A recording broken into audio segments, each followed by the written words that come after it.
My starting point when it comes to the consideration of any issue relating to free speech is my passionate belief that the second most precious thing in life is the right to express yourself freely. The most precious thing in life, I think, is food in your mouth, and the third most precious is a roof over your head.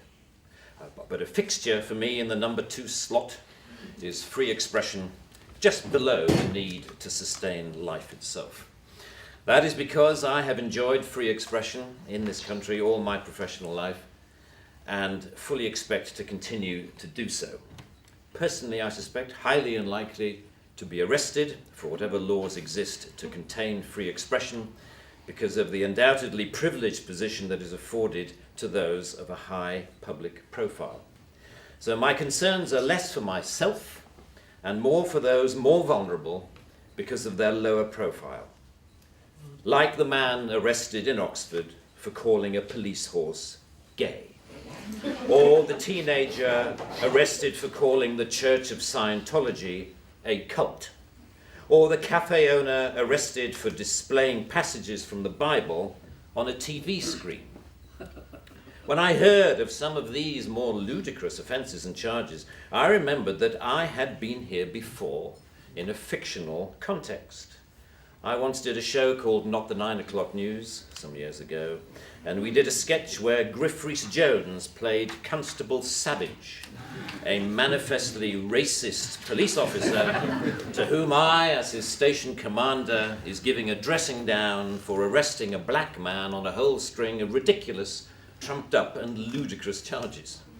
The charges for which Constable Savage arrested Mr. Winston Kadogo of 55 Mercer Road were these: walking on the cracks in the pavement, walking in a loud shirt in a built-up area during the hours of darkness, and one of my favourites, walking around all over the place. He was also arrested for urinating in a public convenience and looking at me in a funny way. Who would have thought that we would end up with a law that would allow life to imitate art so exactly?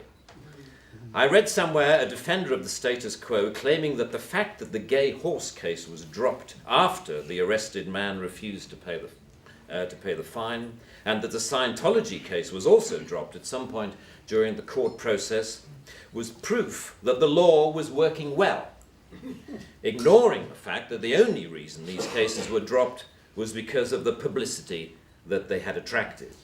The police sensed that ridicule was just around the corner and withdrew their actions. But what about the thousands of other cases that did not enjoy the oxygen of publicity, that weren't quite ludicrous enough to attract media attention? Even for those actions that were withdrawn, people were arrested, questioned, taken to court, and then released. You know, that isn't a law working properly. That is censoriousness of the most intimidating kind, guaranteed to have, as Lord Deer says, a chilling effect on free expression and free protest. Parliament's Joint Committee on Human Rights summarised, as you may know, this whole issue very well by saying, while arresting a protester for using threatening or abusive speech may, depending on the circumstances, be a proportionate response, we do not think that language or behaviour that is merely insulting should ever be criminalised in this way. The clear problem with the outlawing of insult is that too many things can be interpreted as such. Criticism is easily construed as insult by certain parties. Ridicule easily construed as insult. Sarcasm, unfavourable comparison, merely stating an alternative point of view to the orthodoxy can be interpreted as insult. And because so many things can be interpreted as insult, it is hardly surprising that so many things have been, as the examples I talked about earlier show.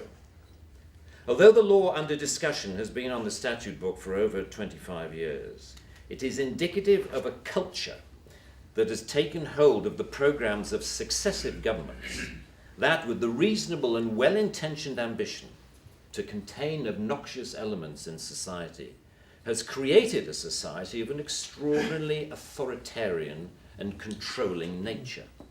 It is what you might call the new intolerance, a new but intense desire to gag uncomfortable voices of dissent. I am not intolerant, say many people, say many softly spoken, highly educated, liberal-minded people. I'm only intolerant of intolerance. And people tend to nod sagely and say, oh yes, wise words, wise words. And yet if you think about this supposedly inarguable statement for longer than 5 seconds, you realize that all it is advocating is the replacement of one kind of intolerance with another, which to me doesn't represent any kind of progress at all. Underlying prejudices, injustices, or resentments are not addressed by arresting people. They are addressed by the issues being aired, argued, and dealt with, preferably outside the legal process. For me, the best way to increase society's resistance to insulting or offensive speech is to allow a lot more of it. As with childhood diseases, you can better resist those germs to which you have been exposed. We need to build our immunity to taking offense so that we can deal with the issues that perfectly justified criticism can raise.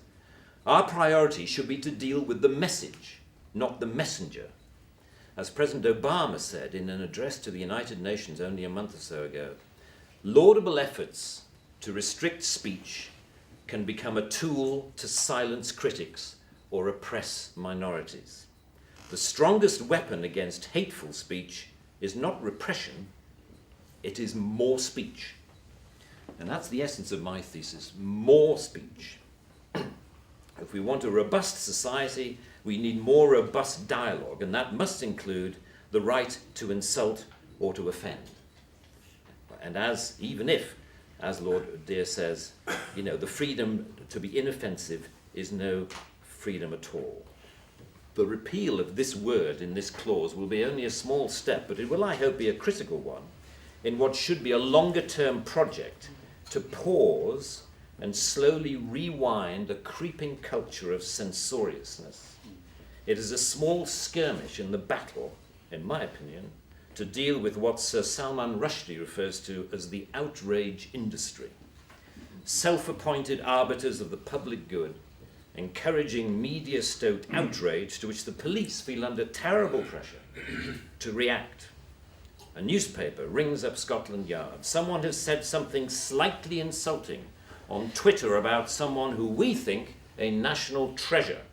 What are you going to do about it? And the police panic and they scrabble around and then grasp the most inappropriate lifeline of all, Section 5 of the Public Order Act, that thing where you can arrest anybody for saying anything that might be construed by anyone else as insulting.